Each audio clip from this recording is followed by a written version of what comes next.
देखिए, ये अभी हमारे विधानसभा चुनाव हैं और मुझे लगता है कि हमारा पूरा फ़ोकस है कि हमारे जो पार्टी है उसका पूरा फ़ोकस बिहार में है, क्योंकि अभी रिसेंट में बिहार का ही विधानसभा चुनाव है।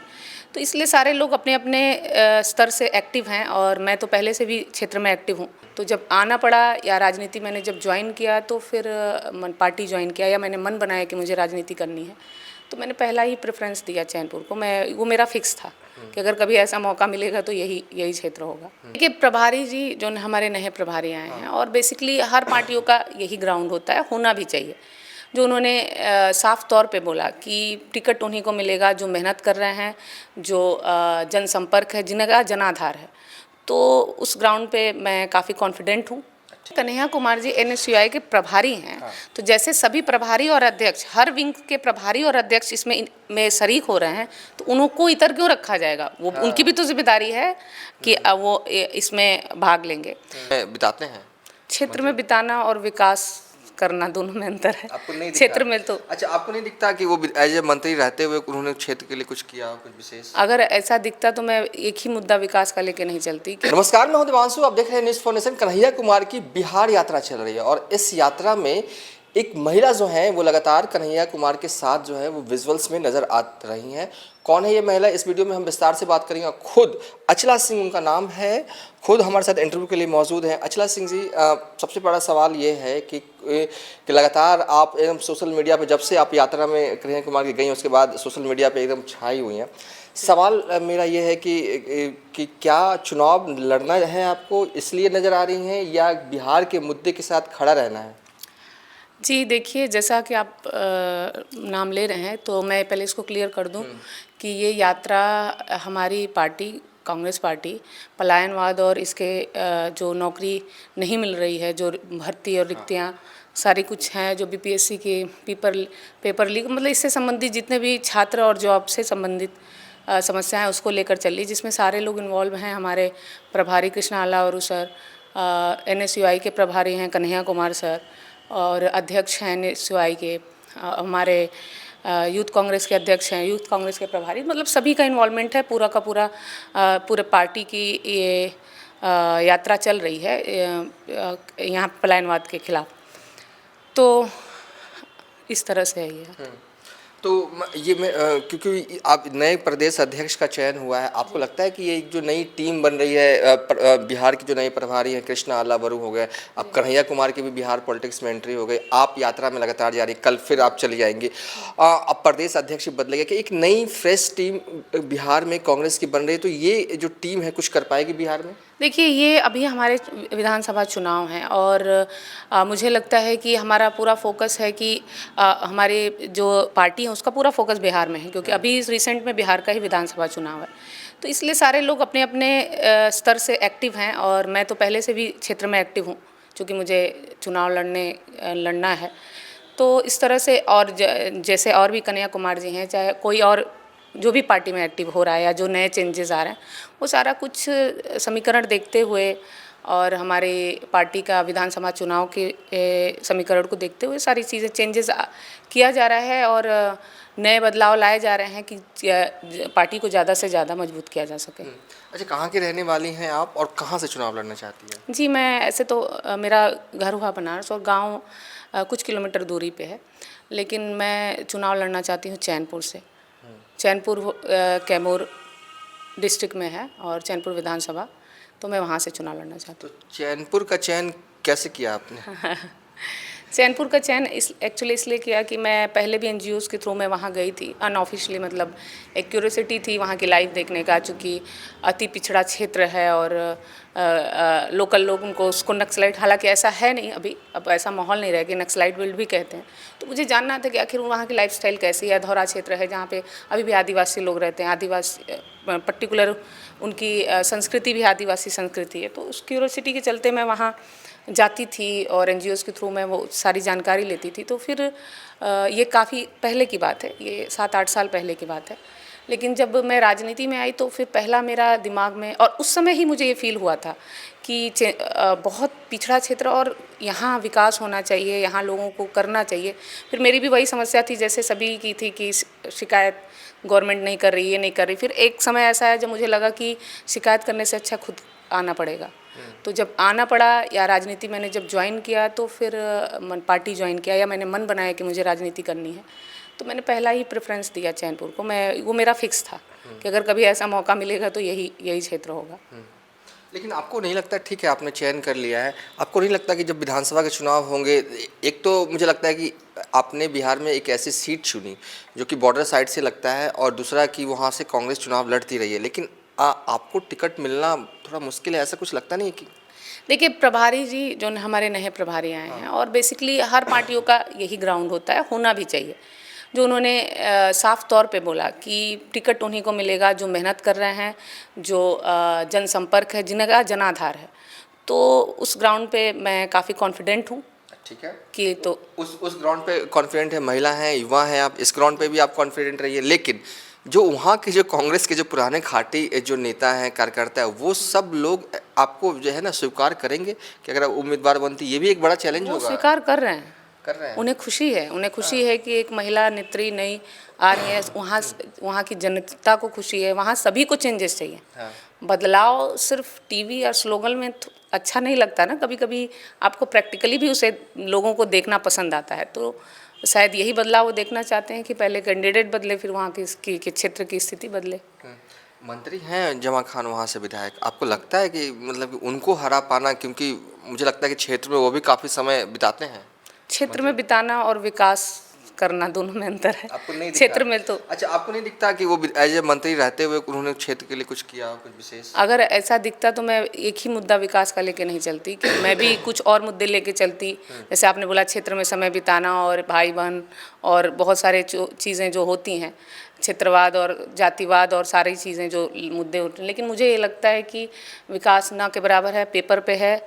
बहुत सारे स्लोगन जैसे अभी तक पार्टियां करती आई हैं, वही सारी चीज़ें हैं, लेकिन विकास जीरो। चलिए अब हम चैनपुर से बाहर निकलते हैं। विकास तो बहुत दूर की बात है, बेसिक चीज़ें नहीं है भाई वहाँ पे। विकास तो फिर भी विकास तो बड़ा शब्द लगता है वहाँ के क्षेत्र के लिए, बेसिक चीज़ें नहीं है। मतलब जीवन यापन करने का जो बेसिक चीज़, खाना पीना सोने की स्थिति भी वहाँ पे नहीं है। वहाँ 100% आपके किसान हैं, सारे किसान परेशान हैं। अभी किसान 1.5 साल से वहाँ पे धरना प्रदर्शन कर रहे हैं, उनकी ज़मीनें जा रही हैं, कोई सुनवाई नहीं है। बस वो रिट डाले जा रहे हैं, कोर्ट के कचहरी के और एडमिनिस्ट्रेशन के चक्कर लगा रहे हैं, लेकिन कोई सुनवाई नहीं है। तो जब किसानों की सुनवाई नहीं है, जब मजदूर वर्ग की सुनवाई नहीं है, जब उनके लिए कुछ किया नहीं जा रहा है, सूखे की इतनी बड़ी समस्या है वहाँ पे पीने का पानी नहीं, वहाँ सिंचाई का पानी नहीं। सारे मैं क्षेत्र में जाती हूँ, पहला सवाल यही मुझे लगता है, जैसे मतलब उस समय मुझे फील होता है कि मुझसे ही क्वेश्चन किया जा रहा है, और वो करते हैं क्योंकि उनको होता है कि कोई तो सुने। और यही क्वेश्चन होता है कि मैडम हमें पानी पीने का नहीं मिलता, मुझे सिंचाई का नहीं मिलता। बेसिक जो किसान जो सिर्फ आपके किसानी पे हैं, उनको अगर सिंचाई का पानी नहीं मिलेगा, वो कहाँ से खाएंगे? आपका और कोई इंडस्ट्रियल एरिया नहीं है, कोई जॉब नहीं है, कोई नौकरी नहीं है, शिक्षा व्यवस्था नहीं है, कोई आपका हॉस्पिटल नहीं है। अभी कोई हॉस्पिटल पेपर पे अनाउंस हुआ है तो उसमें भी कि बहुत सारे स्लोगन चल रहे हैं कि नहीं हमने ये बनवा दिया, वो बनवा दिया। जब आपने नाम लिया तो मैं बोल रही हूँ, लेकिन ऐसा कुछ भी नहीं है। पेपर पे है, वो भी पेपर से ग्राउंड लेवल पे उसकी एक खाका तैयार हो जाए वो भी बड़ी बात। अगर खाका तैयार हो जाए, वो बन जाए, वो भी बड़ी बात। जैसे मोदी जी का भी 2 करोड़ नौकरियों का वादा था, बहुत सारी चीज़ों का वादा था, वो कहाँ गया? तो वादा तो ये पार्टी हमेशा से करती आ रही है अब, और सत्ता पार्टी बहुत सारे वादे किए, लेकिन उन्होंने कुछ भी नहीं किया। तो इसी तरह से वहाँ की भी स्थिति है, सिर्फ वादे थे, हुआ कुछ भी नहीं। हुआ जीरो में नहीं कहूँगी, माइनस। जो स्थिति थी वो भी जो है कि जो स्थिति थी उसको भी संभाल लिया जाता, जो कंस्ट्रक्शन थे वो भी कम से कम उसको सही ढंग से रखा जाता, वो भी नहीं है।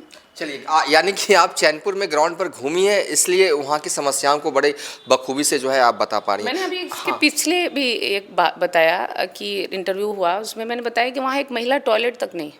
वो तो मेरा पर्सनल परसेप्शन रहा, वहाँ के क्षेत्र में घूमते हुए मैंने देखा कि कहीं मतलब कोई भाई अब ज़ीरो है। अब मैं नहीं बता सकती कि जो आप इमेजिन करते हैं, शायद मुझे लगता है कि आज़ादी के पहले अगर स्थिति होगी या उस समय की स्थिति होगी वो शायद वैसा ही कुछ है। जैसे मेरे लिए सभी लोग बोलते हैं कि मैम आप 70 साल में पहली महिला आई हैं जो कि दावेदारी आप कर रही हैं, तो मुझे लगता है वो 70 साल वाला या मतलब मैं उसके लिए नहीं वो कर हाँ, सकती। चलिए, आप कन्हैया कुमार की यात्रा में शुरुआती वक्त में थी, क्या फिर से यात्रा में जा रही है और आप इस यात्रा में क्यों शिरकत कर रही है? क्या आपको बोला गया है कि आपको इस यात्रा में रहना है क्योंकि महिलाएं वहाँ कम दिख रही हैं? नहीं, देखिए ये हमारी पार्टी की यात्रा आइडियोलॉजी इतनी अच्छी है। आप एक अच्छे सोच से आप मतलब कौन सोच रहा है इन सब मुद्दों पे? अगर हमारी पार्टी इस इनिशिएटिव ले रही है और हम पार्टी के कार्यकर्ता हैं तो यह हमारा फर्ज बनता है कि हमें बढ़ चढ़ के हिस्सा लेना है। तो मैं इस ग्राउंड पे जा रही हूँ और उसमें महिला पुरुष और ये तो कोई ग्राउंड ही नहीं है। तो मैं ये सोच के जा रही हूँ। आगे भी जाना है?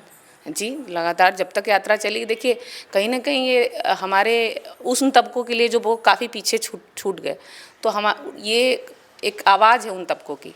तो अगर मेरा जो भी सहयोग हो सके तो उसके लिए मैं अपने आप को खुशकिस्मत समझूंगी। अच्छा, ये तेजस्वी यादव हर महिलाओं को जो है वो वादा कर रहे हैं कि अगर वो सीएम बनते हैं तो 2500 रुपये जो है वो देंगे, इसको आप कैसे देखती हैं? ठीक है, महिलाओं का आत्मनिर्भरता की तरफ एक कॉन्सेप्ट बनेगा। हमारी भी पार्टी जहाँ जहाँ है वहाँ 2500 रुपये दे रही है, कर्नाटका में, झारखंड में और इस तरह से। और अभी दिल्ली के चुनाव में भी अनाउंस किया था उन्होंने, हालांकि वहाँ सरकार नहीं बन पाई।